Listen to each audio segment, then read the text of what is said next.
Broadcasting live from Jackson and State in Chicago's Loop, it's Radio DePaul Sports and Entertainment. You're listening to RDSE, where sports and showbiz meet. Hello, everyone, and welcome back to Beyond the Scoreboard, presented by RDSE. I'm your host, Michael Lyons, and it's been a big week in the NBA. We're going to start off with some stuff that happened at the end of last week on Saturday. First off, Joel Embiid is now suspended for 3 games for pushing a reporter.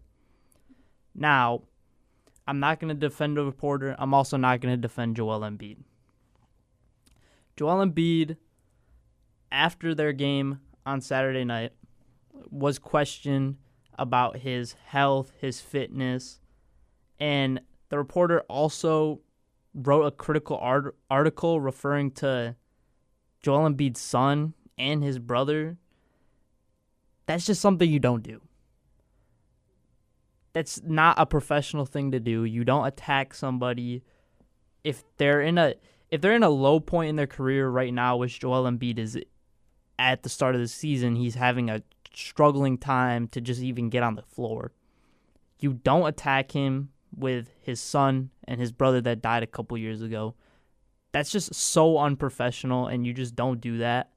And if this was anybody else, you could see this happening. Like, if this is somebody down the street says this to you, you do what Joel Embiid did, which was shove the reporter. But Joel Embiid is a professional. The reporter is a professional. They both need to know those are not okay things to do. Joel Embiid should have known not to shove the reporter. Now, was it just anger in his eyes that this guy was just attacking him with things he can't control? Yes, that's what Joel Embiid probably saw. And I'm not going to defend Joel Embiid for pushing the reporter, but I'm also not going to defend the reporter and say he didn't deserve it.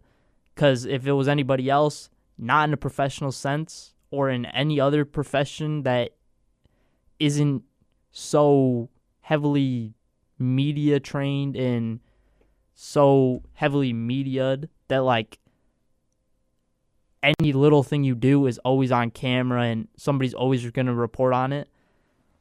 Joel Embiid needs to know that that's not an okay thing to do. Now, he's been suspended 3 games for it without pay. Now, I'm not sure. I don't believe the reporter has been suspended or anything, but definitely he needs to be looked at and say that's not an okay thing to do, and he needs some time off, and he needs to really think about what he did, because obviously that really affected Joel Embiid, and it's just not an okay thing to do. Reporters should never attack somebody for their personal life. They can attack them for how they're performing on the NBA court. That's what their job as a reporter is to do. Not fully to attack them, but question them. But you don't bring personal things into the reporting sense regarding something that Joel Embiid is very passionate about and doesn't really speak much about. Now, again, on Joel Embiid's part, if you haven't followed the Beyond the Scoreboard pod Instagram yet, you do so now if you want. It's a fun time. Weekly awards. Last week's awards, we saw Devin Booker win MVP, Ryan Dunn win Rookie of the Week. Game of the Week, I believe, was Minnesota versus Denver, and Disappointment of the Week was Joel Embiid. He's still not playing. He's supposedly coming back next Tuesday for his first game, so hopefully that'll shape out. But another reason why he won Disappointment of the Week is what he's saying to the media. This is a quote by Joel Embiid. "I've done way too much for this city and putting myself at risk for people to be saying that, so I do think it's BS. Like that dude, he's not here. Marcus, whatever his name is. I've done way too much for this city to be treated like this." Joel, do you really believe you've done enough for the city? What have you done for the city? You brought them back out of mediocrity? Like, I guess so. You won an MVP? I guess so. But what have you done other than that? What have you done to bring to the city of Philadelphia? The city of Philadelphia is full of winning franchises. And recently, the Sixers are probably the worst team regarding history in winning championships. The Eagles have championships. I'm not sure about the Flyers. The Phillies are always really good. And even in soccer, like the Philadelphia Union are really good, and they're always in the MLS Cup playoffs, always contending for a title. It never feels like the Sixers are contending for a title. And Joel Embiid has to be a part of that. Joel Embiid has never made the conference finals in his career. Now, to this date, he's the only MVP to ever do so. Joel and the Sixers have made the playoffs 7 straight years, including 1 year where they were the number 1 seed, and 3 where they were the 3 seed, and 1 where they were the 4 seed. They've always been towards the top of the table. But yet they can't make it to the conference finals. These years where they're the 1 seed and the 3 seed, they're usually not playing the likes of the Celtics until the second round, not playing the likes of the Bucks till the second round. Like, they need to find a way to win those. And Joel, it doesn't help that he misses part of almost half the season like he did last year. The last time the 76ers made the conference finals was in 2001, where they eventually went on to the finals before losing to Kobe and Shaq. That Allen Iverson carried team in the weaker Eastern Conference. You can argue that the Eastern Conference was so much weaker back then. Yes, you can argue that. The Eastern Conference now, you have the likes of the Bucks, who have just won a championship in the recent 5 years. Raptors are still in that area of they've won a championship in the last 5 years. The Celtics just won last year. In the early 2000s, it was not the East's time to win championships. It was the West. It was Kobe and Shaq. We were just getting out of the Jordan era in the East. I mean, the Pistons won one, but it never felt like the East really could contend for a championship. But saying that, like, this 2000-2001 76ers roster was terrible. Other than an older Tony Kukoc, Vernon Maxwell, Eric Snow, Dikembe Mutombo, Theo Ratliff. These guys are all solid players, but they're not leading you to a championship when your star players, Allen Iverson, a 6-foot guard back then when people were just much bigger. Like, they were much more physical, and Iverson as a 6-foot guard, he did a great job at getting to the basket and creating his own shot, but he was just so small that it's hard for a guy that's 6 foot tall to lead a team to the championship without having a true number 1 guy or a true number 2 guy. Dikembe was in the later half of his career. Eric Snow has always been solid. Like, this team just does not compare to any of the Philadelphia 76ers teams from the recent years. Even last year, where they weren't great, I would still take Joel Embiid, Tyrese Maxey, Tobias Harris, Kelly Oubre Jr. I would take that team over this Philadelphia 76ers team. Now, I get it's a completely different era of basketball. It's more perimeter focused, but still, Joel has had so many chances to make the conference finals, and yet he still hasn't. And when he gets criticized, he's so easily to blame the city of Philadelphia and say they don't have his back, saying that he's done too much for them to treat him like this. You haven't brought them anything. You brought them an MVP. You brought them out of the process, which eventually somebody was going to do. And maybe they would have won a championship. Maybe they would have won a ring. Maybe Ben Simmons would have been an MVP without Joel Embiid and without the back injuries. You just don't know, and it's tough for people to, even if you're a Sixers fan, it's tough to sit back and be like, yeah, Joel Embiid's okay with saying that, because he's not okay with saying that. Like, he hasn't brought anything to the city of Philadelphia, and it's just not fair for him to criticize the city as soon as they criticize him. Now, enough on the Joel Embiid talk. I feel like I go on a tangent every week about him because he's just so frustrating to watch and so frustrating when he's not on the court because he is an MVP caliber player day in and day out, no matter what game, whoever he's playing. He's always going to be the star on the court. Maybe not the number one star, but he's always going to be number two. Now to move to more of a sad note, kind of. Greg Popovich suffered a health issue before Saturday's game, and he is out indefinitely. But assistant coach Mitch Johnson and Wemby last night after their victory over the Trailblazers said they're hopeful he's back soon and that he's doing okay and that he's all right. Nothing crazy. Pop just signed that extension in the offseason. Obviously, he doesn't want to give up basketball. But is this a time for the Spurs to maybe be like, Pop, we know you've done so much for us. We love you, Pop. Everybody loves Pop. No matter who you're a fan of, if you're a fan of the Heat, when the Spurs beat you in the finals, you still love Coach Popovich. He's probably the most likable coach in the league besides maybe Steve Kerr and Eric Spoelstra, and Pop is arguably the greatest coach in NBA history. Is it time for him to maybe think about what is best for him and what's best for his family? We don't know. Pop is he's a basketball guy. He's been in the coaching world since 1973, where he started off with the Air Force as an assistant coach. He was at assistant for most of his stops before landing in San Antonio in 1996. He's led the Spurs to a winning record in his first 22 seasons. That's the most consecutive winning seasons out of any coach in NBA history. He passed Phil Jackson, who is arguably the best coach of all time. Pop is arguably the best coach of all time.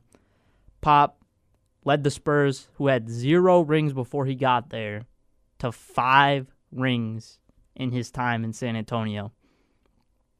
Pop really he created San Antonio as a basketball city. I know back in the ABA and when the ABA and NBA were split, they had the likes of George Gervin, so they were still kind of on the map, but Pop really put them on the map. He drafted Duncan, he drafted Manu, he drafted Tony Parker, he drafted all these guys, and they just gelled. Pop is a great guy at just making everybody gel. And I don't see the Spurs winning a championship in the next 4 seasons unless Victor Wembanyama has a really big year this year or big year next year. Like, I've said he could be an MVP candidate, would be the youngest MVP this year if he wins it. I just don't think that team is exactly ready, even if Vic does win the MVP this year or the next season. So I think it's really time for Pop to just kind of question, is me being a coach for the next 4 years really going to bring me much besides happiness? But I still think he can serve as a basketball mind, which I think he just really loves. He just loves being a basketball guy, and taking him away is not going to happen.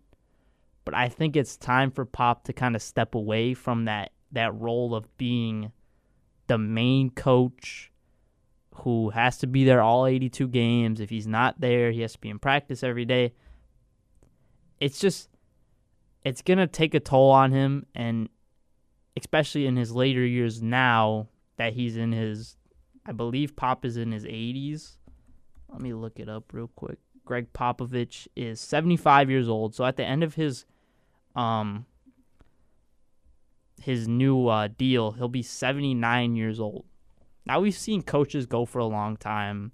Pete Carroll was in, I believe, his 70s before he retired last year for the Seahawks. So it's not out of the picture for Pop to not retire until the end of his deal. But I really think it's time for Pop to kind of take a step back, see what is going to make him the healthiest and what's going to make him the happiest. But also, Pop has to remember he has the best coaching tree of all time. Mitch Johnson has taken over for Pop while he is out. The young assistant has been with the Spurs since 2019, so Pop has passed his knowledge on to him, and the Spurs should be happy with whoever they get next.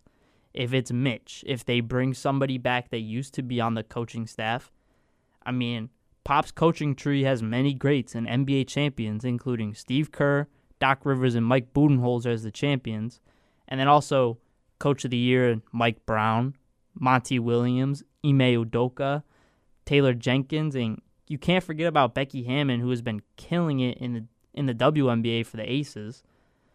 So, and he's also created great GMs. Sean Marks for the Brooklyn Nets and Sam Presti, who is arguably the best GM in the NBA right now. Sam Presti for the Thunder. Pop is the GOAT coach, and I think it's time for Pop to just really let somebody kind of take over for the Spurs. See if his coaching tree is really, obviously it's really that good, because Mitch, who is, I believe, 39, Mitch Johnson, already getting interest from the Toronto Raptors to be their next head coach if they move on from Darko. He's coached like 3 games. So this is just Pop is just great at creating coaches. And if Pop really is confident in all of his guys, I think he should take a little step back, let these guys take over and see what they can do. Now, before we take a quick commercial break, we are going to talk about Sunday night basketball. There was only 3 games on. Monday and Wednesday were the heavy hitters this week. But Sunday night, we saw the Detroit Pistons get their second win of the season over the Brooklyn Nets. Jalen Duren had a double-double with 13 points, 17 rebounds, 3 blocks. Cade Cunningham had a solid game. Tobias Harris had a solid game. Malik Beasley had a big game off the bench with 18. And then for the Brooklyn Nets, Dennis Schroeder really struggled after coming off a week where he was a monster for them. Ben Simmons is still struggling. Cam Thomas. This was the first game I really watched, and I saw Cam Thomas really feel uncomfortable on the basketball court. Pistons were really getting into him. Isaiah Stewart had a couple blocks on him. Jalen Duren had a couple blocks on him. So Cam Thomas, one of the better scorers in the league. He's leading the league in fourth quarter scoring this season so far with like 77. It might have changed since I saw the post, but when I saw it, it was 77. I believe he was 20 over the next person. And then the bench for the Nets didn't really give him much, so not a great shooting night for them, but Pistons get their second win of the season. Then we saw the Atlanta Hawks play the New Orleans Pelicans. Hawks get the 126-111 victory over the Pelicans. Jalen Johnson led the scoring way at 29 points, 9 rebounds, 8 assists on a little over 50% shooting. Trae Young had a solid game, double-double, 23 points, 12 assists. Zachary Richichet, 11 points. For the Pelicans, Brandon Ingram had 32, and other than that, Jordan Hawkins, when Jordan Hawkins is getting hot, don't let that man get to that pull-up, right-handed pull-up midi at the free throw line. If you let him get that, I haven't seen him miss that shot. Yeah, I believe. I could be wrong, but I feel like I have not seen him miss that shot. Brandon Boston has given them a lot of solid minutes off the bench for New Orleans. And then for the final game, the Dallas Mavericks, 108-85 victory over the Orlando Magic. This Orlando Magic team is really struggling without Paolo scoring-wise. I mean, you saw it. Paolo had a 50-point game, and I believe they went to OT with the Pacers that game. So outside of Paolo, that was really their only scoring. And Franz really hasn't taken that step. He had 13, and their next leading scorer in the starting lineup was Jalen Suggs with 10. Jet Howard had 12 off the bench. Mavericks kind of just walked away with it. Luka had 32. Kyrie had a kind of a quiet game. Daniel Gafford had 18. Nothing crazy from the Mavericks, but just the Magic are really struggling without Paolo. And now we're going to take a quick commercial break. We'll be right back here on RDSC. This is Beyond the Scoreboard, and I'm your host, Michael Lyons. Max Strus curling right side, drills a jumper. See what Strus does. It looks like he wants to shoot. I was kind of hoping he would pull up there, and one. Floater was wet. Strus is loose. Curl, three. Bang. You know it. My goodness. Strus on the other end gets it to fall and one. Now up top, he's got a double team. Now it's just Figueroa on him. Nice move. Quick move. Wow. Out of control. My goodness. Wow, he was out of control and he finished off glass. That is a new career high for Max Strus. He had 34 earlier this year. He's got 35 now. You're listening to Radio DePaul Sports, the student voice of your DePaul Blue Demons. Hello, everyone, and welcome back to Beyond the Scoreboard. I'm your host, Michael Lyons, and we are presented by RDSC. We talked about the Sunday night games. We talked about Joel Embiid. We talked about Greg Popovich. Now let's move on to the Monday night games. This was a big slate of games, 15 games tonight. And the first game was the Cleveland Cavaliers, who are still undefeated, beating the Milwaukee Bucks 116-114. The Bucks, who were led by Damian Lillard, who had 36 points, they were without Giannis Antetokounmpo tonight. So you could say, maybe if Giannis plays this game, Cleveland isn't undefeated still and Milwaukee has their second win of the season. But you just can't say that because he didn't play. The Cavs were led by Darius Garland, had a monster game, 39 points. Jared Allen, double-double. And this Cavs team, they're undefeated, and they have big victories over the top teams in the East, including the Celtics, including the Bucks. But they're still not fully healthy. They're without Max Strus, he's a great three-point shooter for them.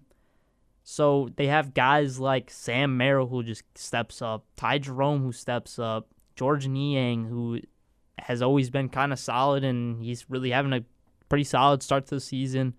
Starters, Garland and Mitchell are probably the best backcourt in the NBA so far to start the season. I don't know if I would say towards the end they're going to be like that, but right now they are. And obviously they got Allen and Mobley in the front court, which is really tough to beat. Do the Bucks need to look at making a move? 1-6. Now they did win last night, so now they are 2-6. But still, it's kind of early to say. I wouldn't say the Bucks need to worry too much. No 1-7, 1-6 team has ever won an NBA championship. But if it's going to be any team that changes that, I feel like it could be the Milwaukee Bucks. But if you're a Cavs fan, you're super happy. If you're a Bucks fan, you're a little worried, but I don't think there's too much to worry about. Second game, we saw the Golden State Warriors get a 125-112 victory over the Washington Wizards. Curry versus Poole. Draymond and Jordan Poole were going at it a little bit. Nothing crazy from this game, though. Curry had 24. Jonas Valanciunas had a double-double off the bench. He's had a solid season, but when I watch their games, he just gets really upset with the lack of veteran leadership and the lack of kind of ball knowledge, you could say, with this Wizards team just because they are so young. But Bilal Coulibaly continues to have a solid start to the season. Bub Carrington really had a good game. Keyshawn George had 20. So you like seeing those young guys. Alex Sarr is still really struggling. But you want to see them get a little bit more. Get some of these games. They're 2-4 after that game. Now, the Detroit Pistons win out of back-to-back. The Detroit Pistons beat the Los Angeles Lakers to move to 3-5, 115-103 victory. Lakers had all their guys. Pistons had all their guys. And the Pistons just outperformed the Lakers. The Pistons struggled shooting from the three-point line, 8 for 34. But the Lakers shot 9 for 25. So they didn't really kill them on the three-point line. They only hit one more, but what really stood out for me is, offensive rebounds. The Detroit Pistons had 10 more offensive rebounds than the Los Angeles Lakers. Lakers had 7. Pistons had 17. Pistons were led by Jaden Ivey, who had 26. Ron Holland had 12 off the bench. Tim Hardaway Jr. had a really solid game. Tobias struggled shooting. The Lakers cannot let these games slip away. Beef Stew continues to have a great season off the bench for the Detroit Pistons. I'll continue to highlight him. Love Beef Stew. So Simone Fontecchio could be somebody that can be moved later on in the season, I believe. He's just not getting the minutes for the Pistons right now. And I would like to see Marcus Sasser or Paul Reed get some more minutes for him. But Lakers, they could really use getting Jared Vanderbilt back. I mean, he hasn't played in like 2 seasons. Since he's really got to Lakers, he hasn't played, which is kind of it's sad to see, but like he needs to kind of get healthy. Like, he's a solid guy in the NBA. He's always been a solid defender. Maybe if he can give you 6 to 7 points, you could get some more victories, and you probably win this game against the Pistons. And then, after that game, we saw the defending champs, the Celtics, get a 123-93 victory. Not going to talk too much about it. A 30-point win is nothing crazy. Tatum had 28, 6, and 9. Onyeka Okongwu had a double-double, but that's the extent to which we are going to talk about that game. Now, we will talk about the Grizzlies versus the Nets. The Nets get a 106-104 victory to move to 500, 4-4, and the Grizzlies are 4-4 as well after this game. The Grizzlies were led by Zach Edey, who had 25 and only missed 1 shot. 25, 12 rebounds, and 4 blocks. Ja Morant had 25, and he had a spectacular 360 layup on the left side. If you didn't see it, go back and look at it. A lot of people saying Ja Morant is going to have the best highlight reel once his NBA career is done with, and you can't really argue it right now. Jaren Jackson Jr. had a pretty solid game. He's still struggling to rebound the ball, which that's kind of always been a thing with Jaren. 6'11" guy. He needs to get more than 5 rebounds. The Brooklyn Nets, they just shot the ball better than the Memphis Grizzlies. Hit a couple more free throws. But it was a close game. Nothing too crazy down the stretch happened. It was kind of just back and forth. Dennis Schroeder back to his 20-plus points. Cameron Johnson, 20-plus points. Cam Thomas still struggled this game. So Jalen Wilson had a solid game off the bench, but nothing crazy from this game. Now, my Sacramento Kings, 111-110 victory over the Miami Heat. Domantas Sabonis with the game winner. The game winner. The floater with the left hand. It was fun to watch. Now, in this game, Domantas Sabonis became the first player. Oh, wait, no. This was not this game. This was the other game. Domantas Sabonis had a double-double. DeMar, 8 straight games this season, including the game on Wednesday night, 8 straight games with 20-plus points. This is what we needed. This is what we traded for. We traded for a guy that's going to give us 20 every night, and he's doing it. Keegan Murray had a solid game. De'Aaron is still struggling to shoot 11 for 21. He has a messed up finger in his shooting hand, and this was like last year where Sabonis had the broken thumb. We're always getting, and it was in Sabonis' left hand. We're getting all these injuries in the shooting hands of our guys, which struggles them with shooting the ball. Saw my boy Keon Ellis back in the starting lineup. Played some solid defense. Didn't really give us much on the offensive end. 7 points, 3 steals, 2 assists, 3 rebounds. Love to see it. Off the bench, Malik Monk had 12, but bench didn't really give us much this game. The Heat, they were led by Tyler Hero and Jimmy Butler, who each had 27. And then Bam had 16 with 4 blocks. Off the bench, Pele Larson had 13 points, who this week he's had a solid week this week. The Heat shot better than us from the three-point line, but if you watch the Kings, we're a much more mid-range oriented game. So we outscored them in the mid-range, and we outscored them from just strictly field goals. We shot over 50% from the field, 37 from the three-point line. So this is a tough game, close watch, but Domantas Sabonis, game winner. It's what we need against a team like the Miami Heat. Now to the Utah Jazz, who got their first win of the season, a 135-126 victory over the Chicago Bulls.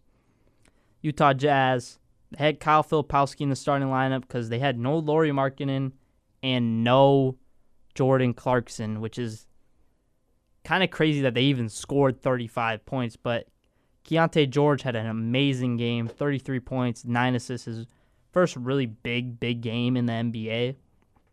Walker Kessler obviously gave you a double-double. John Collins gave you 28 off the bench and put Kobe White on a poster. Love to see it. And then the Bulls, I mean, they had a solid mix of scoring in the starting lineup. Kobe, 28. Io, 25. 9 for 13 shooting for Io. Vucci Main had 23. Patrick Williams had 13, and Josh Giddey had 15 with 7 assists. It's just the three-point shooting is still struggling for the Chicago Bulls. 14 for 37 compared to the Jazz, 16 for 36. And the Bulls just absolutely out-rebounded them. 49 rebounds compared to 36. So it was a tough game for the Bulls. Didn't really shoot the ball well. Couldn't rebound the ball. But Utah, glad to see no team is going to not have a win 3 weeks through the season. But a solid win for the Jazz. Now, New York Knicks still struggling to start this season. 3-3 after their loss to the Rockets on a 109-97 game. Jalen Brunson, 29, but on 9 for 24 shooting, so nothing great. OG had 21. The bench, Tibbs, he needs to extend that bench unit a little bit, but he played 8 guys, and the bench gave you 3 points. Tyler Kolek, the only person to score off the bench in his one shot. Miles McBride shot 0 for 9 this game. So when your bench isn't giving you much, it's tough to win games. The Rockets were led by Alperen Şengün, who had a double-double. Fred VanVleet finally having his first kind of big game of the season. Jabari Smith struggled. And then off the bench, Amen Thompson gave you 12. Had a crazy dunk. And it was just kind of, if you haven't seen the Amen Thompson dunk against the Knicks, make sure you go watch it. It was kind of crazy. He caught it, spun, pound dribble, and then just straight yammed it. But nothing crazy in that game. Timberwolves game, 114-93 victory over the Hornets. Not going to talk too much about it. Hornets just really struggled to shoot the ball, and Timberwolves were the opposite. Anthony Edwards had 21. Naz Reid had 25 off the bench. That's basically to the extent we're going to go with the Hornets game. Thunder, again, beat the Magic 102-86. Again, Magic just really struggling to score the ball without Paolo. That's 2 straight games under 90 points. Then we saw the Trailblazers play the Pelicans, which this doesn't look like a big game. Portland beat New Orleans 118-100. But the biggest story in this game is Delano Banton played 12 minutes the whole game. He had 20 points. All 20 of those points came in the fourth quarter. He outscored the Pelicans by 2 points. Pelicans scored 18 points in the fourth quarter. Delano Banton scored 20 in the fourth quarter by himself. The Pelicans just cannot let that happen. Now, they were dealing with some injuries. Jeremiah Robinson-Earl was in the starting lineup. V. Missy, Brandon Boston Jr. was in the starting lineup. So they were missing guys, but letting one person score 20 points in the fourth quarter, and he's only played 12 minutes in the whole game, his only 20 points all came in the fourth quarter, 8 for 9 shooting. You can't let that happen if you're the Pelicans, and Willie Green really needs to think about what his defensive schemes were there and how he allowed that to happen. But that's a big, big loss for the Pelicans. Now, game of the night, Pacers versus the Dallas Mavericks. Pacers get a 134-127 victory over the Dallas Mavericks. Miles Turner had 30 and 11 rebounds, so a 30-point double-double. Tyrese Halliburton, 25 points, 12 assists. Pascal Siakam, 23 points. Benedict Mathurin, 16. Andrew Nembhard, 11. And then Obi Toppin gave you 11 off the bench. TJ McConnell, just such an annoying guy to watch if you're not a Pacers fan. Or if your team is playing against the Pacers, because it always feels like TJ McConnell is just getting a steal and then just a easy layup. 12 points off the bench. Just the Pacers shot the ball extremely well, besides from the free throw line. They shot 56.8% from the field, 40.6% from the three-point line, 46 rebounds. The Mavericks shot 51% from the field, 41% from the three-point line. So very similar in the shooting percentages. They shot more free throws and they made more free throws, but yet they just couldn't rebound the ball compared to what the Pacers were doing. Dallas Mavericks, led by Luka Doncic with 34 points, struggled shooting though, 9 for 24, 4 for 10 from the three-point line. Kyrie had 27. And then off the bench, Najee Marshall gave you 20, which is big. Spencer Dinwiddie gave you 14, but Quentin Grimes and Dwight Powell both give you a donut in the scoring category. This is just a big game for the Pacers. I mean, they've kind of struggled to start this year with closing out games. They've had a couple games go to OT where they've won and they've lost, but nothing crazy. Move on. Got a couple more games this night. Nuggets get a 121-119 victory over the Toronto Raptors. This Raptors team is so competitive, and it's really surprising to see when you look at their roster, but they just continue to perform every night. Grady Dick had 26 this night, but just not enough to beat Jokic. 28-point double-double, or triple-double, 14 rebounds, 13 assists. Russ had a 21-point game. Russ had a couple big games with Jamal Murray out, maybe. So pick him up, help him out this year. Then we saw just a boneheaded play by Paul George in the 118-116 loss to the Phoenix Suns. Kevin Durant hits a step-back three, so the Suns are up by 2.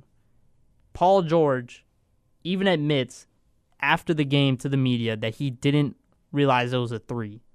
Are you telling me that whole time you had the ball and you're sitting there 15, 20 seconds, you're sitting there with the ball, you don't look up and see that you're down by 2? So the smarter shot is, if you're going to take the final shot, which your first game back, you shot 4 for 14 and had 15 points. Your first shot back, you want to get the winning shot. It didn't make sense to me, and it didn't make sense to Paul George for him to shoot a mid-range shot when they're down by 2. If you're going to take that shot with like no seconds left, take a three-pointer and try to win the game, because you guys were going to get absolutely smacked in OT because KD was cooking in the fourth, 35 points, but that's enough for this game. Paul George has really angered me with his reaction to, I didn't realize KD hit a 3. Like, you're an NBA vet. You need to know what the score is, no matter what. Final game of Monday night, we saw the Clippers get a 113-104 victory after they were down early. I think they were down by 26 points in the first quarter, and then they just outscored the Spurs after that. Spurs, led by Vic, still struggling to shoot the ball. Chris Paul had a solid 14 points. Julian Champagnie still continuing to be a solid plug-and-play player for them. Clippers, Norman Powell had a big game, but other than that, Amir Coffey off the bench. Should have been a game the Spurs won, but you never know. Okay, we're going to take a quick commercial break. We're going to be right back here on RDSE. This is Beyond the Scoreboard, and I'm your host, Michael Lyons.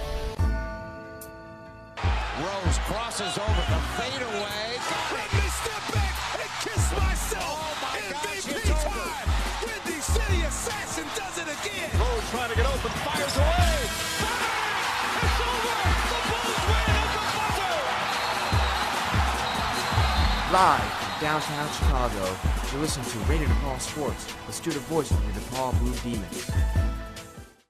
Hello, everyone. Welcome back to Beyond the Scoreboard. I am your host, Michael Lyons, presented by RDSE, and we got 15 minutes left in the show, 15 games left of the week.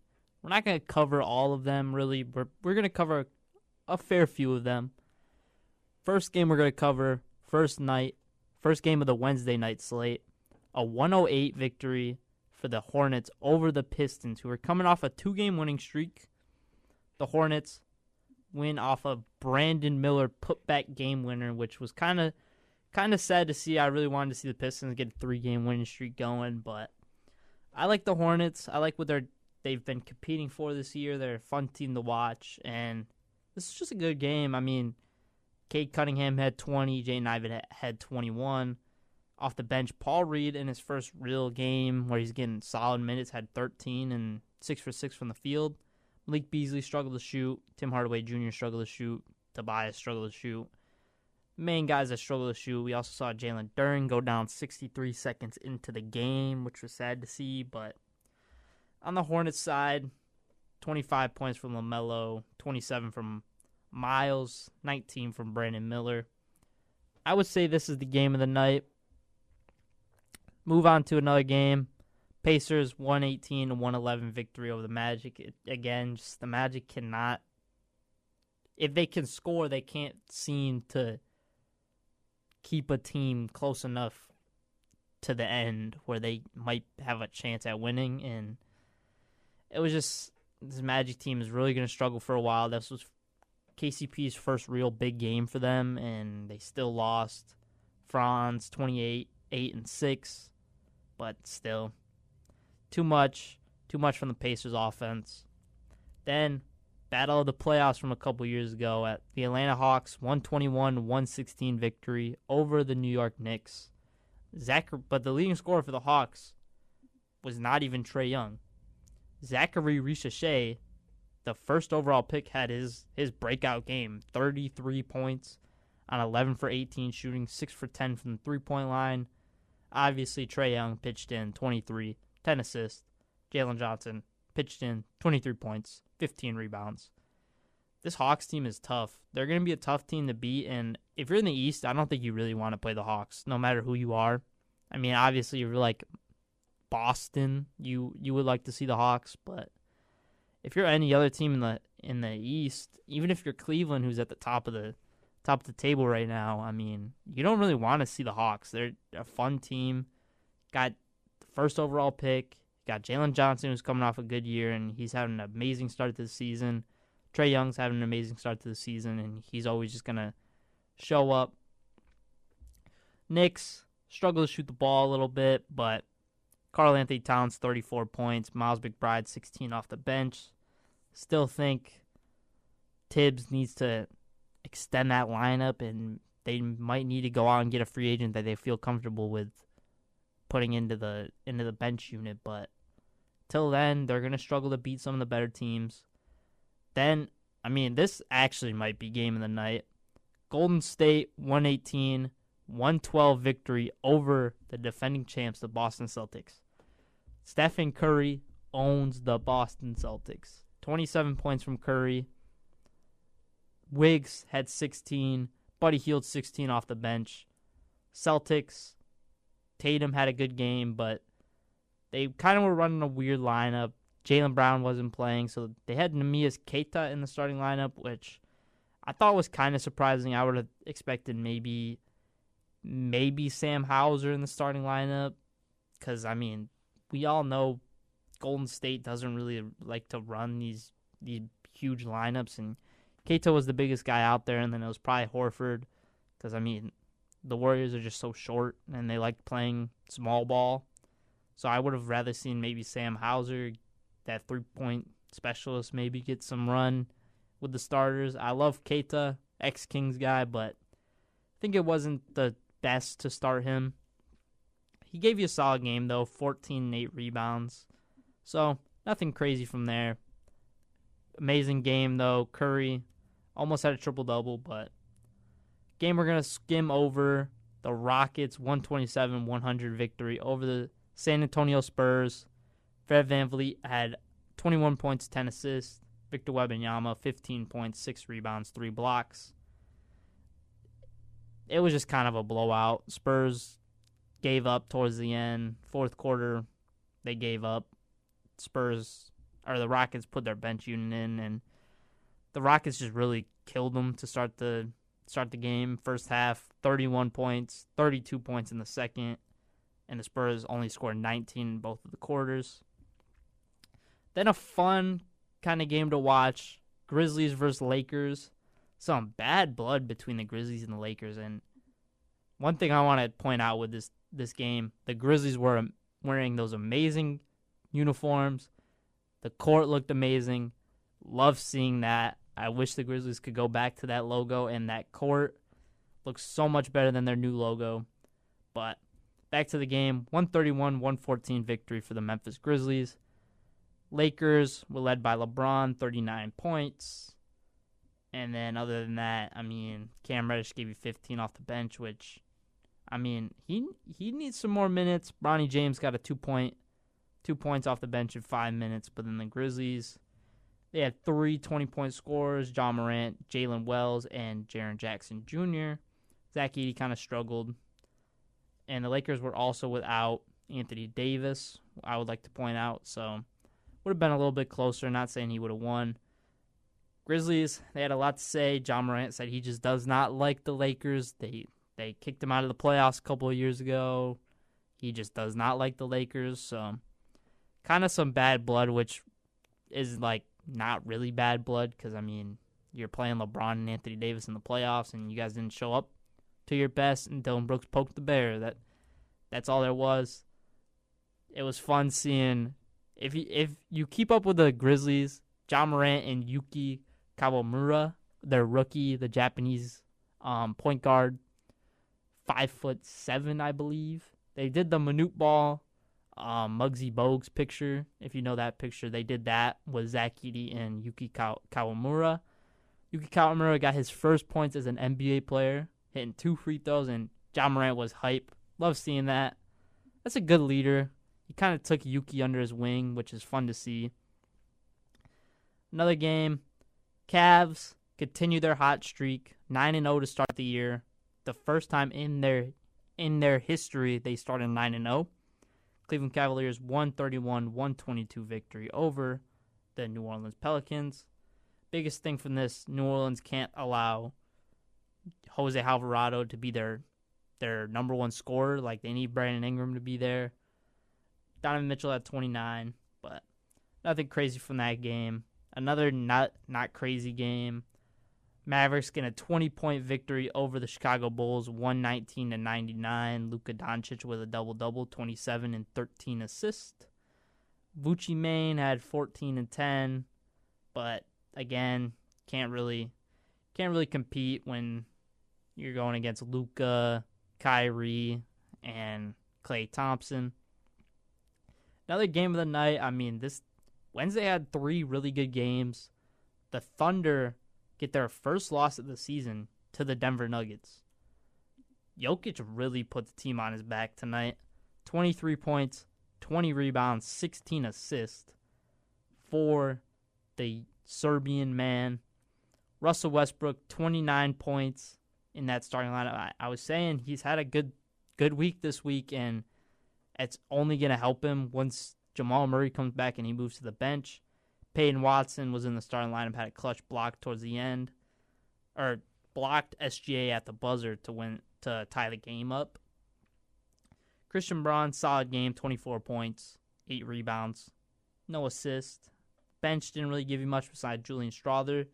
That's the only thing. The Denver Nuggets bench is going to struggle a little bit without Russell Westbrook down there and without Peyton Watson down there because Nuggets were missing Aaron Gordon, which Peyton Watson or Christian Braun would move down to the starting lineup, and obviously Jamal Murray, who is another great scorer for them. But Nuggets get a big game. That's, in my opinion, that's game of the night.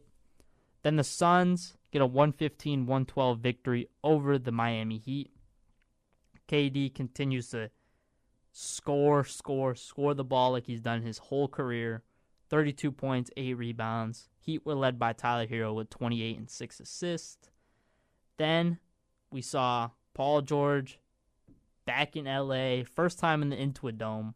Before the game, Steve Ballmer wanted to clear the air that he wanted to bring back Paul George, but they couldn't find an agreement on pay, and he believes that it was the right move because if it wasn't for not getting that deal done, they probably wouldn't have had the likes of Derrick Jones Jr., Kevin Porter Jr.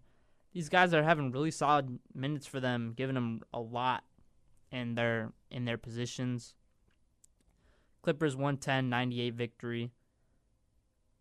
Clippers were led by Norman Powell, who had 26, and then the Sixers, Paul George 18, Tyrese Maxey 12, but we did see Tyrese Maxey go down with a hamstring injury, which I believe he's out multiple weeks, which it just sucks if you're a Sixers fan because you haven't seen Joel Embiid. You've seen 2 games of Paul George, and the real highlight of that start to the season was Tyrese Maxey, and now he's injured for a couple weeks. But last game of the Wednesday slate, we had the Toronto Raptors against my Sacramento Kings. My Kings got a revenge after losing that overtime game against the Raptors in Toronto. 122-107 victory.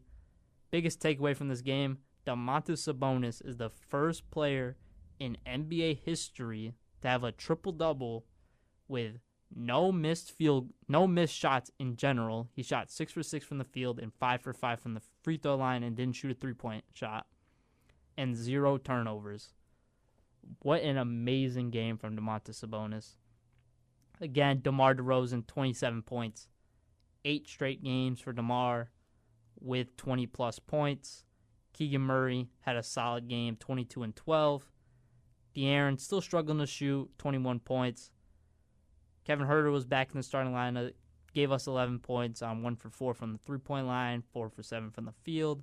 Malik Monk gave us 13 off the bench. Keon continues to have an amazing season.